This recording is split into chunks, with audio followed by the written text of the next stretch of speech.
Chapter 25, Dr. Seward's Diary, 11th, October, evening. Jonathan Harker has asked me to note this, as he says he is hardly equal to the task, and he wants an exact record kept. I think that none of us were surprised when we were asked to see Mrs. Harker a little before the time of sunset. We have of late come to understand that sunrise and sunset are to her times of peculiar freedom, when her old self can be manifest without any controlling force subduing or restraining her, or inciting her to action.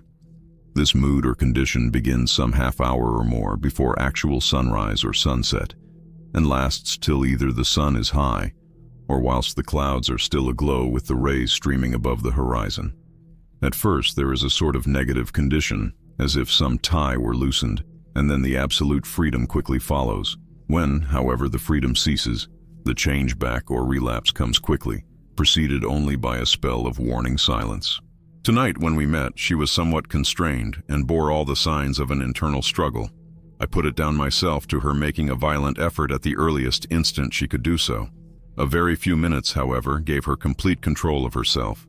Then, motioning her husband to sit beside her on the sofa, where she was half reclining, she made the rest of us bring chairs up close. Taking her husband's hand in hers, began, "We are all here together in freedom, for perhaps the last time. I know, dear. I know that you will always be with me to the end." This was to her husband, whose hand had, as we could see, tightened upon hers. In the morning we go out upon our task, and God alone knows what may be in store for any of us. You are going to be so good to me as to take me with you. I know that all that brave, earnest men can do for a poor, weak woman, whose soul perhaps is lost. No, not yet, but is at any rate at stake. You will do. But you must remember that I am not as you are.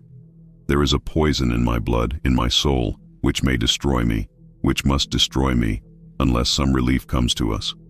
Oh, my friends, you know as well as I do, that my soul is at stake, and though I know there is one way out for me, you must not, and I must not take it. She looked appealingly to us all in turn, beginning and ending with her husband. "What is that way?" asked Van Helsing in a hoarse voice. "What is that way which we may not take? That I may die now, either by my own hand or that of another, before the greater evil is entirely wrought. I know, and you know, that were I once dead you could and would set free my immortal spirit, even as you did my poor Lucy's. Were death, or the fear of death, the only thing that stood in the way, I would not shrink to die here, now, amidst the friends who love me. But death is not all. I cannot believe that to die in such a case, when there is hope before us and a bitter task to be done, is God's will. Therefore I, on my part, give up here the certainty of eternal rest, and go out into the dark, where may be the blackest things that the world or the nether world holds." We were all silent, for we knew instinctively that this was only a prelude. The faces of the others were set, and Harker's grew ashen gray. Perhaps he guessed better than any of us what was coming. She continued, "This is what I can give into the hotchpot." I could not but note the quaint legal phrase which she used in such a place, and with all seriousness. "What will each of you give? Your lives, I know," she went on quickly. "That is easy for brave men. Your lives are God's, and you can give them back to Him. But what will you give to me?" She looked again questioningly, but this time avoided her husband's face. Quincy seemed to understand. He nodded, and her face lit up. "Then I shall tell you plainly what I want, for there must be no doubtful matter in this connection between us now. You must promise me, one and all, even you, my beloved husband, that should the time come, you will kill me." "What is that time?" The voice was Quincy's, but it was low and strained. "When you shall be convinced that I am so changed that it is better that I die than I may live. When I am thus dead in the flesh, then you will, without a moment's delay, drive a stake through me and cut off my head, or do whatever else may be wanting to give me rest." Quincy was the first to rise after the pause. He knelt down before her and, taking her hand in his, said solemnly, "I'm only a rough fellow who hasn't perhaps lived as a man should to win such a distinction.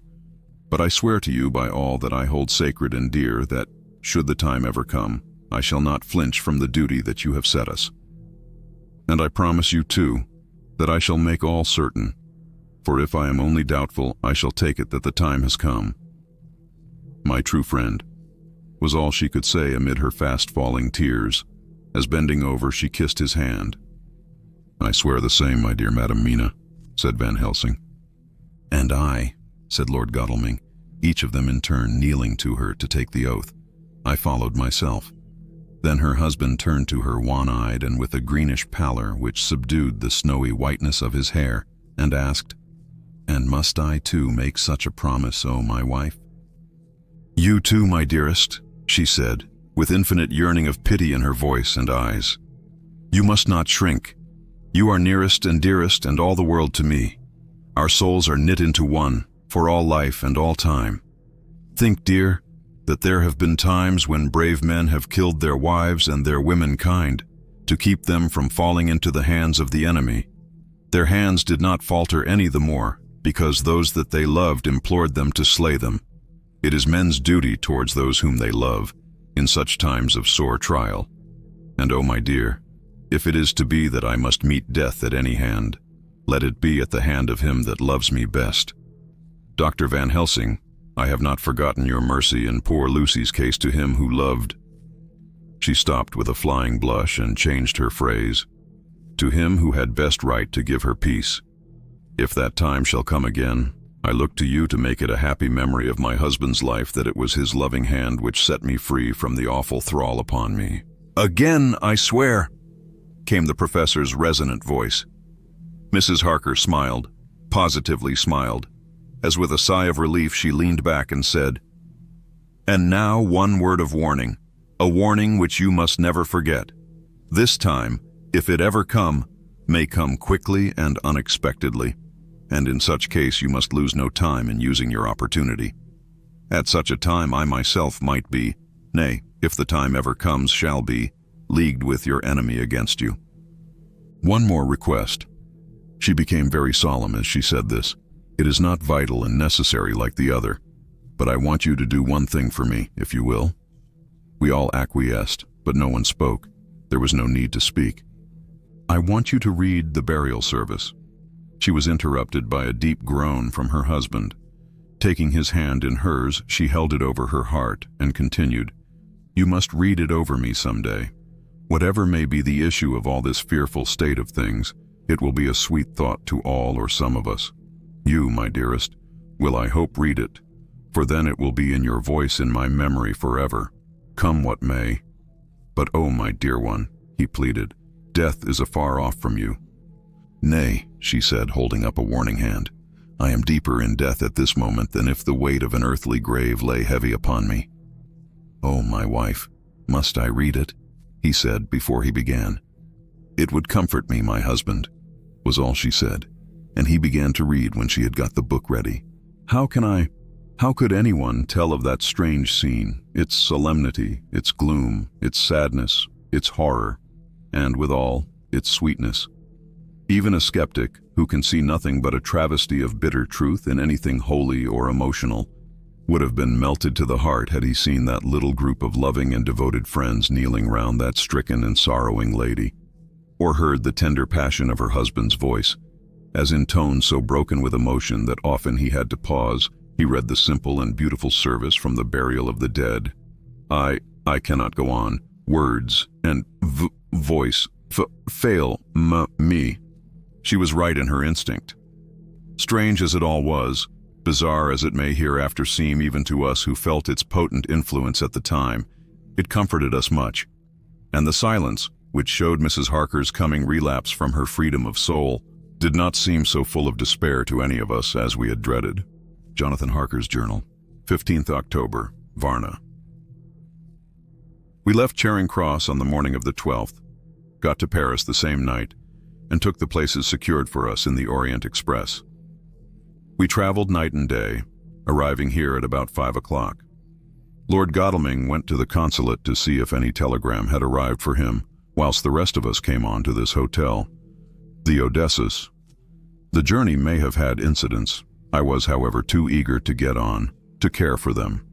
Until the Tsarina Catherine comes into port, there will be no interest for me in anything in the wide world.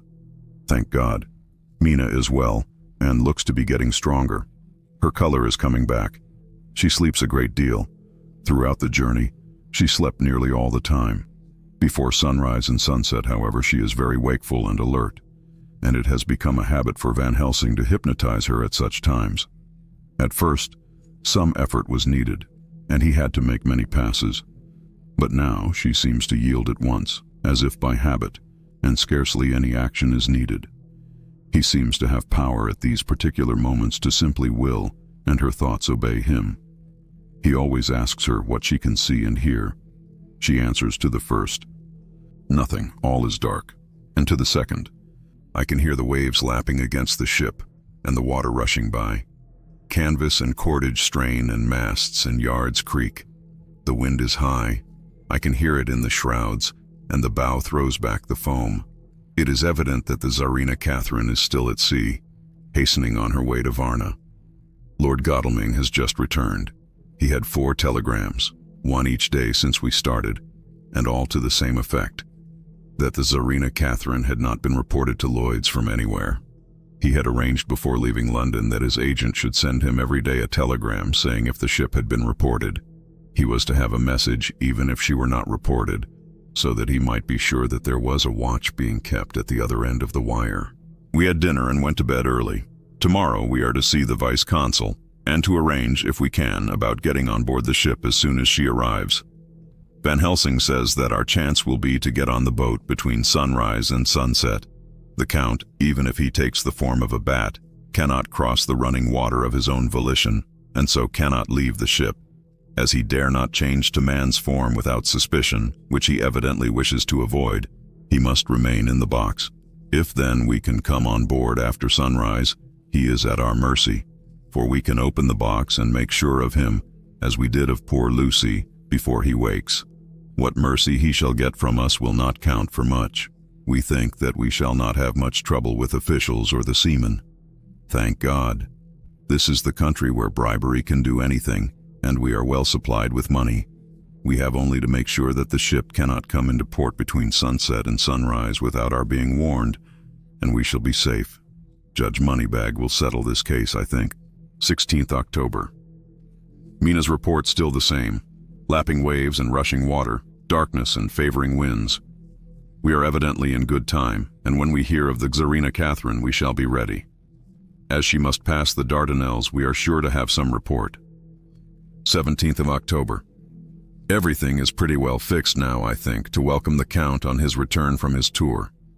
Godalming told the shippers that he fancied that the box sent aboard might contain something stolen from a friend of his, and got a half consent that he might open it at his own risk. The owner gave him a paper telling the captain to give him every facility in doing whatever he chose on board the ship, and also a similar authorization to his agent at Varna. We have seen the agent, who was much impressed with Godalming's kindly manner to him, and we are all satisfied that whatever he can do to aid our wishes will be done. We have already arranged what to do in case we get the box open. If the Count is there, Van Helsing and Seward will cut off his head at once and drive a stake through his heart. Morris and Godalming and I shall prevent interference, even if we have to use the arms which we shall have ready. The professor says that if we can so treat the Count's body, it will soon after fall into dust. In such case, there would be no evidence against us, in case any suspicion of murder were aroused. But even if it were not, we should stand or fall by our act. And perhaps someday this very script may be evidence to come between some of us and a rope. For myself, I should take the chance only too thankfully if it were to come. We mean to leave no stone unturned to carry out our intent.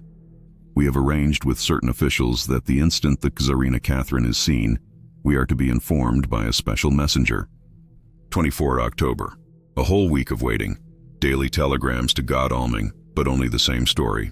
Not yet reported. Mina's morning and evening hypnotic answer is unvaried. Lapping waves, rushing water, and creaking masts. Telegram, October 24th. Rufus Smith, Lloyd's, London, to Lord Godalming, care of HBM, Vice-Consul, Varna. Tsarina Catherine reported this morning from Dardanelles. Dr. Seward's diary. 25 October. How I miss my phonograph. To write diary with a pen is irksome to me, but Van Helsing says I must. We were all wild with excitement yesterday when Godalming got his telegram from Lloyd's. I know now what men feel in battle when the call to action is heard. Mrs. Harker, alone of our party, did not show any signs of emotion.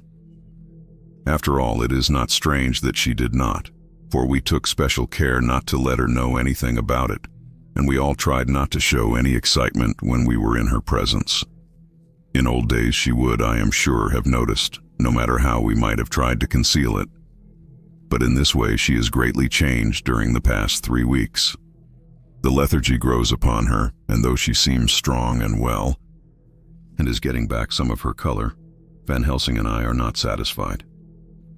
We talk of her often. We have not, however, said a word to the others. It would break poor Harker's heart, certainly his nerve, if he knew that we had even a suspicion on the subject. Van Helsing examines, he tells me, her teeth very carefully, while she is in the hypnotic condition, for he says that so long as they do not begin to sharpen, there is no active danger of a change in her.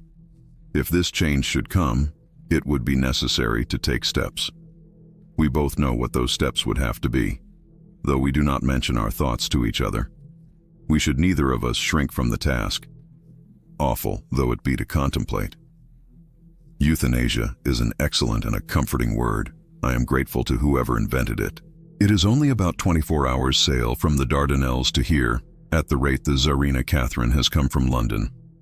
She should therefore arrive sometime in the morning, but as she cannot possibly get in before then, we are all about to retire early. We shall get up at 1 o'clock so as to be ready, 25 October noon. No news yet of the ship's arrival. Mrs. Harker's hypnotic report this morning was the same as usual, so it is possible that we may get news at any moment. We men are all in a fever of excitement, except Harker, who is calm. His hands are cold as ice, and an hour ago I found him wetting the edge of the great Gorka knife, which he now always carries with him. It will be a bad lookout for the Count if the edge of that kukri ever touches his throat, driven by that stern, ice-cold hand. Van Helsing and I were a little alarmed about Mrs. Harker today. About noon she got into a sort of lethargy, which we did not like. Although we kept silence to the others, we were neither of us happy about it. She had been restless all the morning, so that we were at first glad to know that she was sleeping. When, however, her husband mentioned casually that she was sleeping so soundly that he could not wake her, we went to her room to see for ourselves. She was breathing naturally and looked so well and peaceful that we agreed that the sleep was better for her than anything else. Poor girl, she has so much to forget that it is no wonder that sleep, if it brings oblivion to her, does her good. Later, our opinion was justified, for when after a refreshing sleep of some hours she woke up, she seemed brighter and better than she had been for days. At sunset she made the usual hypnotic report. Wherever he may be in the Black Sea, the Count is hurrying to his destination, to his doom, I trust. 26th in October. Another day and no tidings of the Tsarina Catherine. She ought to be here by now. That she is still journeying somewhere is apparent, for Mrs. Harker's hypnotic report at sunrise was still the same. It is possible that the vessel may be lying by at times for fog. Some of the steamers which came in last evening reported patches of fog both to north and south of the port. We must continue our watching, as the ship may now be signaled any moment. 27th of October noon. Most strange, no news yet of the ship we wait for. Mrs. Harker reported last night and this morning as usual, lapping waves and rushing water, though she added that the waves were very faint. The telegrams from London have been the same. No further report. Van Helsing is terribly anxious and told me just now that he fears the Count is escaping us. He added significantly, I did not like that lethargy of Madame Mina's. Souls and memories can do strange things during trance. I was about to ask him more, but Harker just then came in, and he held up a warning hand. We must try tonight at sunset to make her speak more fully when in her hypnotic state. 28th of October. Telegram. Rufus Smith, London, to Lord Godalming, care HBM Vice Consul, Varna. Tsarina Catherine reported entering Galatz at 1 o'clock today. Dr. Seward's diary. 28th of October. When the telegram came announcing the arrival in Galatz, I do not think it was such a shock to any of us as might have been expected. True, we did not know whence or how, or when, the bolt would come. But I think we all expected that something strange would happen. The delay of arrival at Varna made us individually satisfied that things would not be just as we had expected. We only waited to learn where the change would occur. Nonetheless, however, was it a surprise? I suppose that nature works on such a hopeful basis that we believe against ourselves that things will be as they ought to be, not as we should know that they will be. Transcendentalism is a beacon to the angels, even if it be a will-o'-the-wisp to man. It was an odd experience, and we all took it differently. Van Helsing raised his hand over his head for a moment, as though in remonstrance with the Almighty, but he said not a word, and in a few seconds stood up with his face sternly set. Lord Godalming grew very pale and sat breathing heavily. I was myself half stunned and looked in wonder at one after another. Quincy Morris tightened his belt with that quick movement which I knew so well. In our old wandering days it meant action. Mrs. Harker grew ghastly white, so that the scar on her forehead seemed to burn, but she folded her hands meekly and looked up in prayer. Harker smiled, actually smiled, the dark, bitter smile of one who is without hope. But at the same time his action belied his words, for his hands instinctively sought the hilt of the great kukri knife and rested there. "When does the next train start for Galatz?" said Van Helsing to us generally. "At 6:30 tomorrow morning." We all started, for the answer came from Mrs. Harker. "How on earth do you know?" said Art. "You forget, or perhaps you do not know, though Jonathan does, and so does Dr. Van Helsing, that I am the train fiend. At home in Exeter, I always used to make up the timetables, so as to be helpful to my husband. I found it so useful sometimes that I always make a study of the timetables now. I knew that if anything were to take us to Castle Dracula, we should go by Galatz, or at any rate through Bucharest. So I learned the times very carefully. Unhappily, there are not many to learn, as the only train tomorrow leaves, as I say." "Wonderful woman," murmured the professor. "Can't we get a special?" asked Lord Godalming. Van Helsing shook his head. "I fear not. This land is very different from yours or mine. Even if we did have a special, it would probably not arrive as soon as our regular train. Moreover, we have something to prepare. We must think. Now let us organize. You, friend Arthur, go to the train and get the tickets, and arrange that all be ready for us to go in the morning. Do you, friend Jonathan, go to the agent of the ship and get from him letters to the agent in Galatz, with authority to make search the ship just as it was here. Morris Quincy, you see the vice-consul, and get his aid with his fellow in Galatz and all he can do to make our way smooth, so that no times be lost when over the Danube. John will stay with Madam Mina and me, and we shall consult. For so, if time be long, you may be delayed, and it will not matter when the sun set, since I am here with Madam to make report."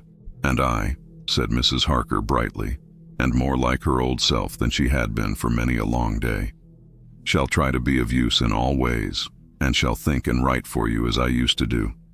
Something is shifting from me in some strange way, and I feel freer than I have been of late." The three younger men looked happier at the moment, as they seemed to realize the significance of her words.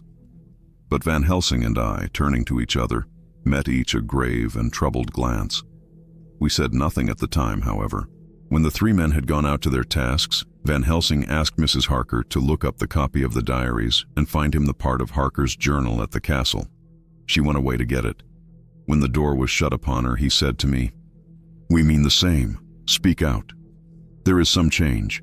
It is a hope that makes me sick, for it may deceive us." "Quite so. Do you know why I asked her to get the manuscript?"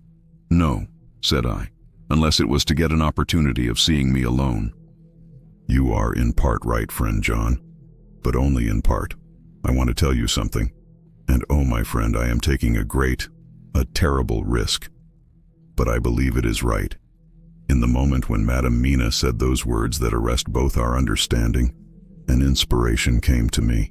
In the trance of 3 days ago, the Count sent her his spirit to read her mind, or more like he took her to see him in his earth box in the ship with water rushing, just as it go free at rise and set of sun.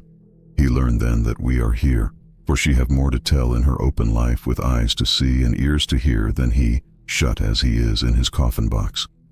Now he make his most effort to escape us. At present he want her not. He is sure with his so great knowledge that she will come at his call. But he cut her off, take her, as he can do, out of his own power, that so she come not to him. Ah, there I have hope that our man-brains that have been of man so long, and that have not lost the grace of God, will come higher than his child brain that lie in his tomb for centuries, that grow not yet to our stature, and that do only work selfish and therefore small. Here comes Madam Mina, not a word to her of her trance. She know it not, and it would overwhelm her and make despair, just when we want all her hope, all her courage, when most we want all her great brain, which is trained like man's brain, but is of sweet woman and have a special power which the Count give her, and which he may not take away altogether, though he think not so. Hush, let me speak, and you shall learn. Oh, John, my friend, we are in awful straits. I fear, as I never feared before. We can only trust the good God. Silence.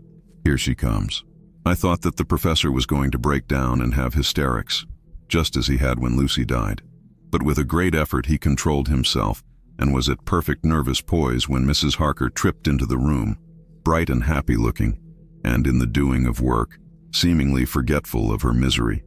As she came in, she handed a number of sheets of typewriting to Van Helsing. He looked over them gravely, his face brightening up as he read. Then, holding the pages between his finger and thumb, he said, "Friend John, to you with so much of experience already, and you too, dear Madam Mina, that are young, here is a lesson. Do not fear ever to think. A half-thought has been buzzing often in my brain, but I fear to let him loose his wings. Here now, with more knowledge, I go back to where that half-thought come from, and I find that he be no half-thought at all. That be a whole thought, though so young that he is not yet strong to use his little wings. Nay, like the ugly duck of my friend Hans Andersen, he be no duck thought at all, but a big swan thought that sail nobly on big wings when the time come for him to try them. See, I read here what Jonathan have written.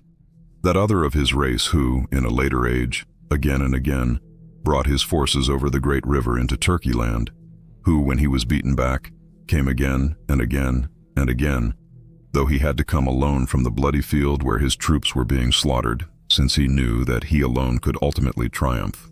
What does this tell us? Not much? No. The Count's child thoughts see nothing, therefore he speaks so free.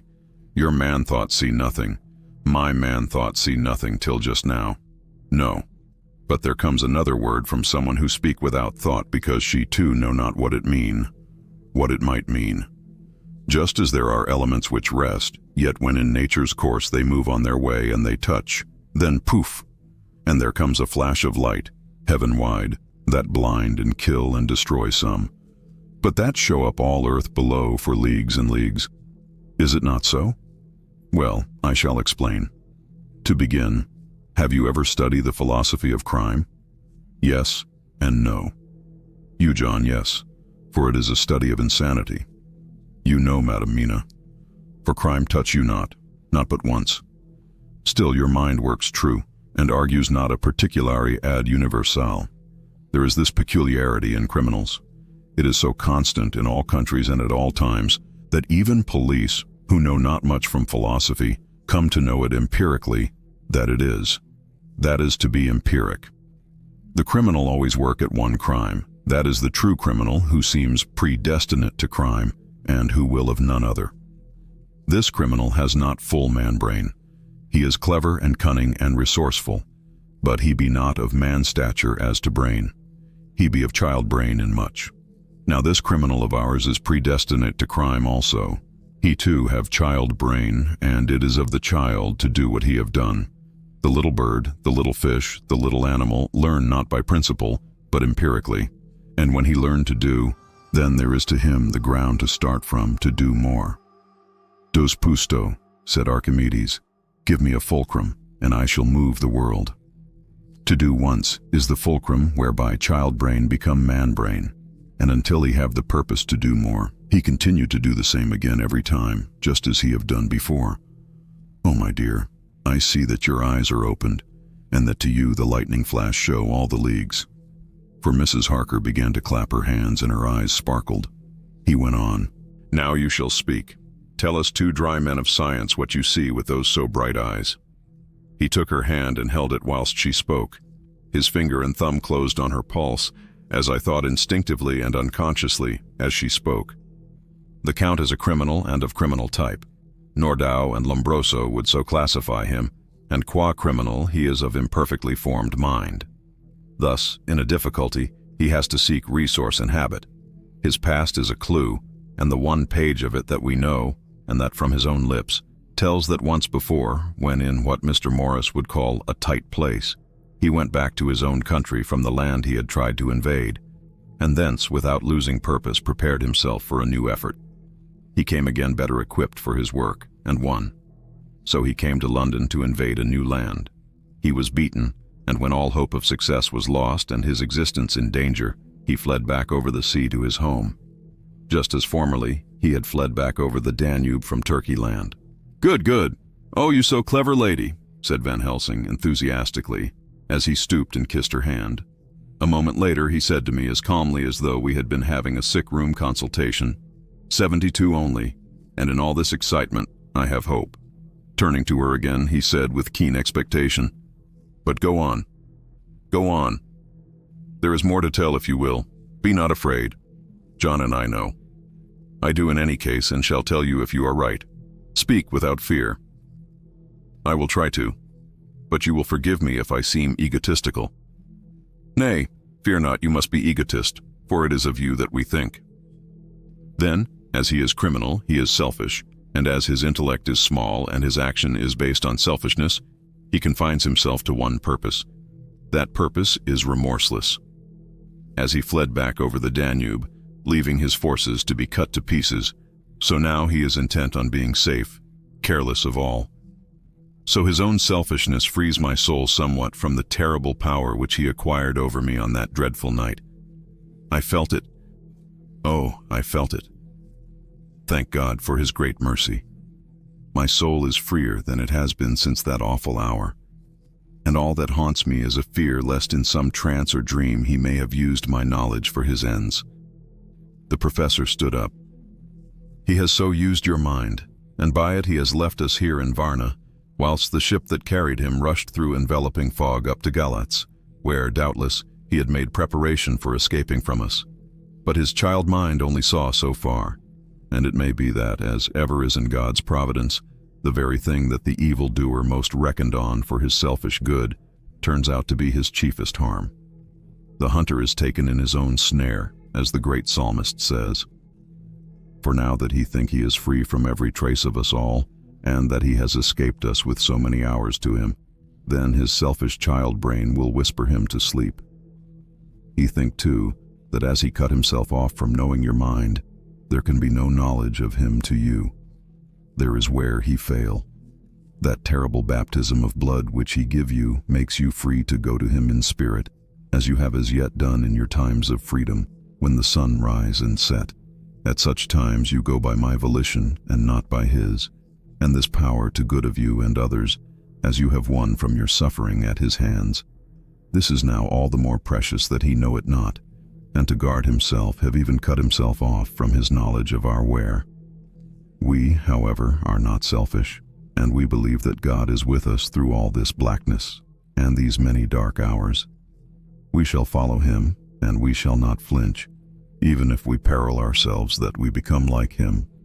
Friend John, this has been a great hour, and it have done much to advance us on our way.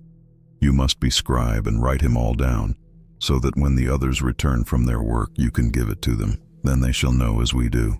And so I have written it whilst we wait their return, and Mrs. Harker has written with her typewriter all since she brought the MS to us.